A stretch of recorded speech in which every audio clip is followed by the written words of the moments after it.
En 2026, je te partage les 52 habitudes des gens malheureux. Des habitudes que j'ai longtemps portées moi-même. Alors chaque semaine, j'en décortique une pour t'aider à t'en détacher et avancer à ton rythme vers une vie plus apaisée. L'habitude numéro 8, les gens malheureux ruminent le passé. J'appelle cela les ronds-points du passé, des endroits où on revient régulièrement tourner en rond.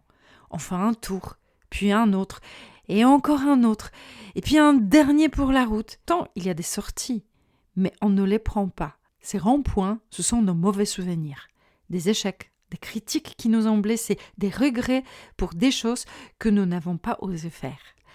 Alors on se raconte ces histoires encore et encore.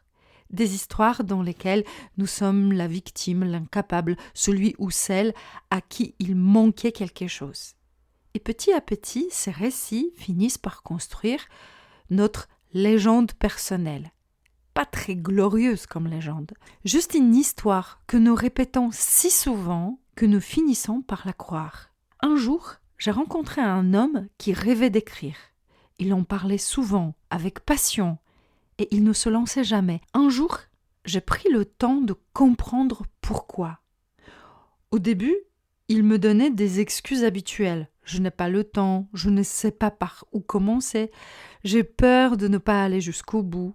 On a toujours des premières excuses qui forment une barrière qui paraît solide, mais quand on gratte un peu, elle se fissure rapidement. En coaching, on parle de la méthode de 5 pourquoi.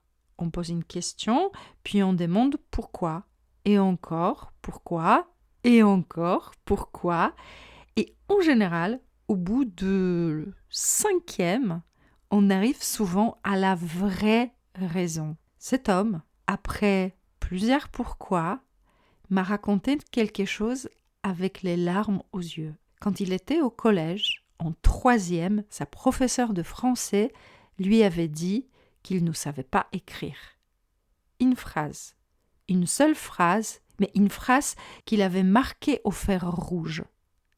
Au moment où je lui parlais, cet homme avait 40 ans.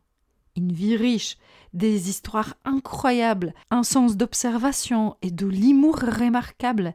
Mais chaque fois qu'il s'asseyait pour écrire, il revenait au même rond-point. Le souvenir humiliant d'un adolescent de 15 ans à qui une prof avait dit « Tu ne sais pas écrire ».